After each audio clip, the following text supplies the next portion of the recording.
El domingo 7 de septiembre, con el abrumador triunfo electoral de Fuerza Patria en la provincia de Buenos Aires, se pinchó la burbuja libertaria, se desvaneció el espejismo, se acabaron las fantasías. Los bonaerenses, las bonaerenses, con el abrumador respaldo al oficialismo provincial, a las listas del gobernador Axel Kicillof y del peronismo en la gran mayoría de las secciones electorales, en prácticamente todos los municipios, dejamos en claro que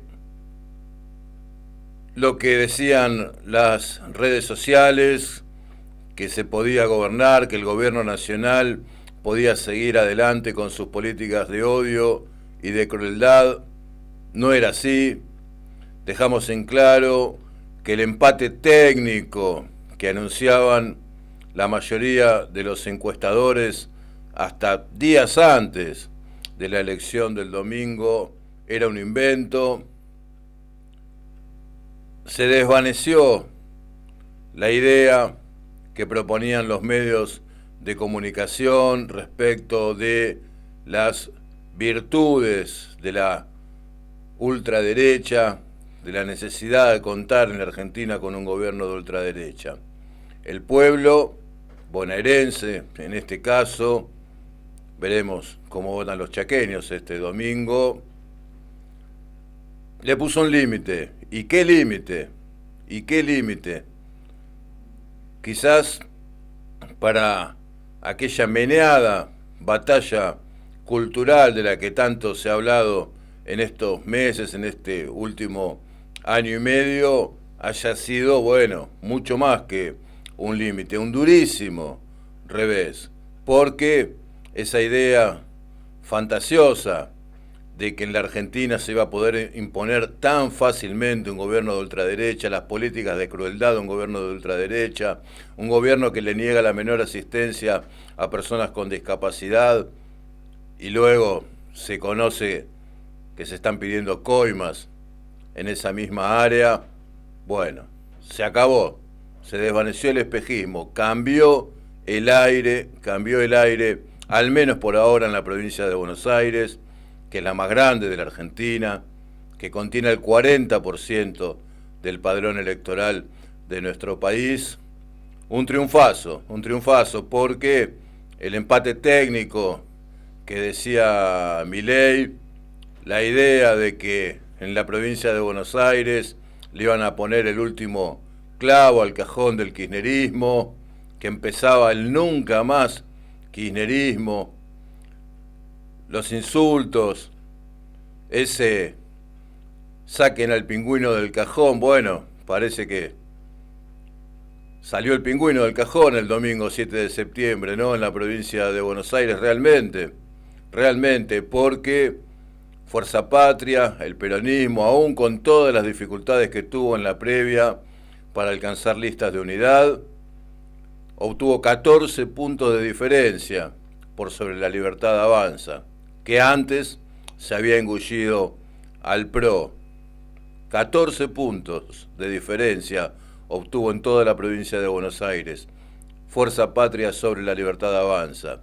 En la primera sección electoral, donde está Luján, la diferencia fue también de ese orden. La lista de senadores provinciales encabezada por Gabriel Catopodis, 14 puntos de diferencia por sobre la lista que encabezó el intendente de 3 de febrero, Diego Valenzuela, un ex PRO venido a libertario.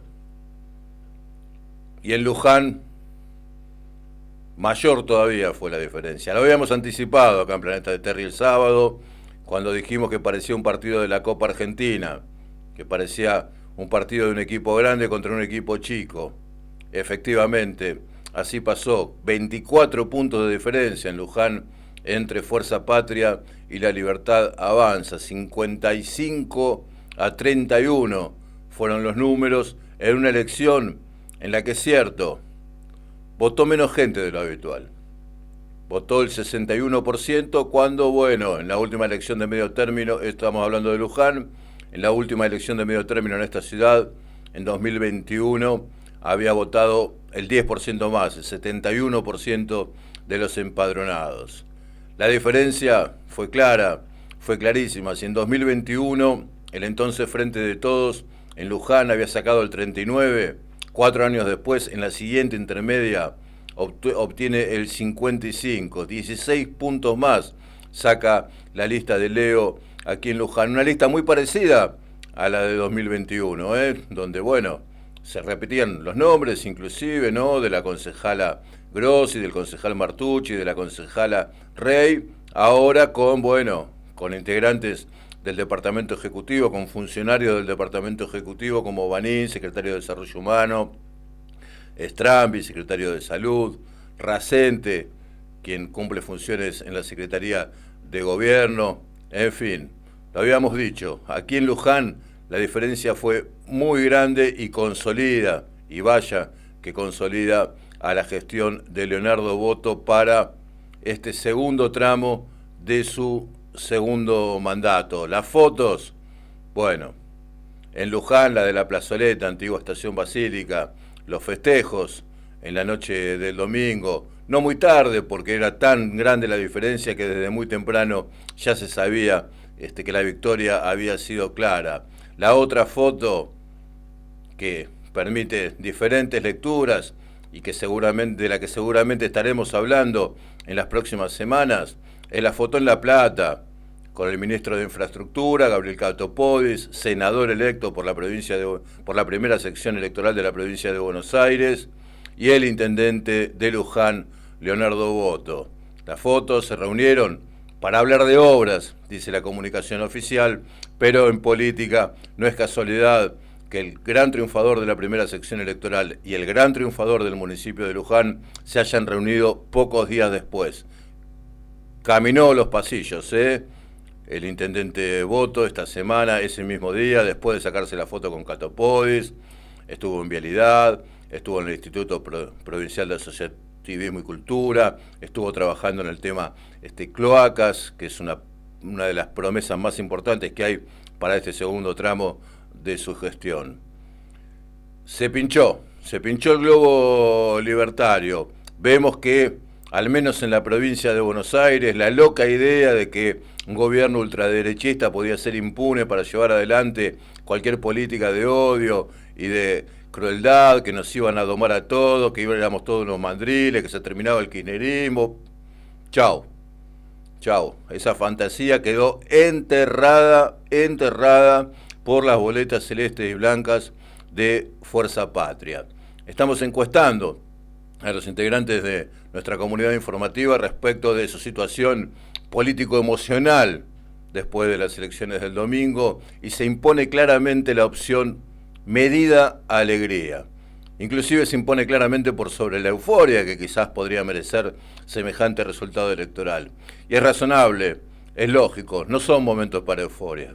Es un momento más bien para la medida alegría, porque aunque se haya pinchado el globo libertario, la fantasía, el espejismo ultraderechista, cuando nos levantamos el lunes, Milei seguía en el gobierno nacional, viendo qué hacía ahí.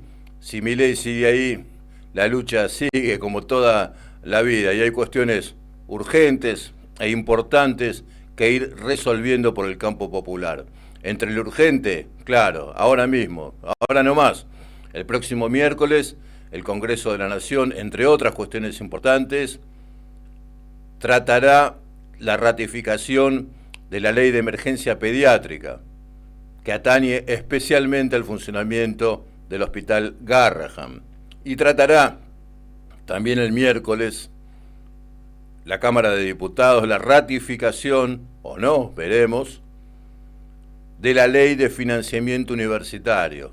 Atención en salud para los niños, educación universitaria gratuita de calidad para todas las argentinas, para todos los argentinos, son temas centrales. Va a ser inmensa la movilización del miércoles. Cuestiones que hay que seguir resolviendo luego de este gran triunfo electoral que nos permite recuperar la esperanza.